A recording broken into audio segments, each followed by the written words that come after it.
The police have sought 10-day police custody of the 4 accused, including 3 minors, in the gang rape of a teenager on the 28th of May. That's right, and the survivor's statement was also recorded yesterday. And a week after the teen's gang rape in Hyderabad by 5 people, including minors from political families, the Innova car in which she was reportedly assaulted has been found from a farmhouse.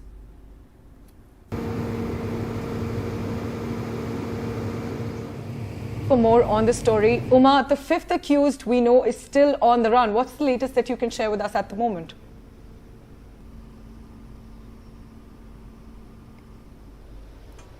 That they can crack this entire case at the earliest. The 5th accused, who has been named as Umair Khan, is still absconding. What they are doing is that they have sought the police custody for all the 4 accused, including the 3 minors who were represented before the juvenile court and sent to the safe custody of a home.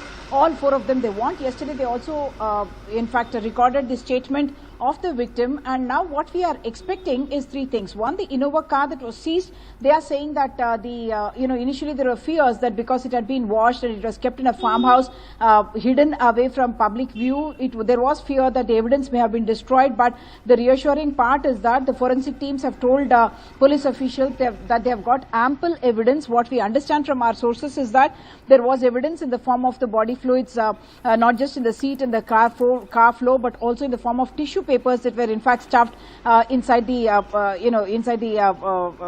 compartments in the car itself. The second part of this is that based on the video that was released by a BJP leader, it is likely that there could be action or FIR against the son of the MLA whose involvement was in a sense ruled out by the police. At that time they had said that he had gotten off at the pastry shop where the cars were switched, and they had gone from a Mercedes into a Innova in which the sexual assault was reportedly taken place. And now because this video showed him in a compromising position with the girl, rather what the leader said was that she was sexually molested inside the Mercedes as well, and therefore it is likely that an FIR could happen in case the version of the girl also is corroborated by the video evidence that has been presented. What we were told earlier is that the girl had not mentioned the incidents in the first car, but yesterday's statement we were told may have included that because she was shown a certain bit of that photographic and video evidence as well. The third part is about the pubs itself. There was a lot of questions raised about who had in fact organized the party, and there were fingers pointed at the grandson of Telangana's Home Minister. I had spoken to him yesterday, and he said very clearly that his grandson had nothing to do with it, that he is going to get married later this month, and that CCTV footage would prove that he was in fact inside the home when on the day of this incident.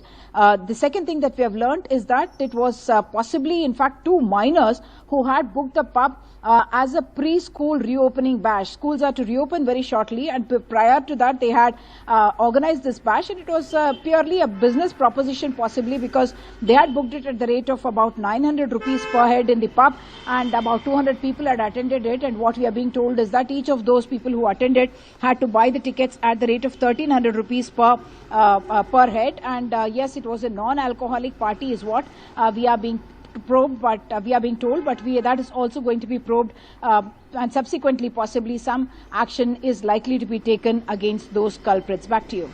Right, Uma, thanks for joining us. We hope that action is taken as soon as possible.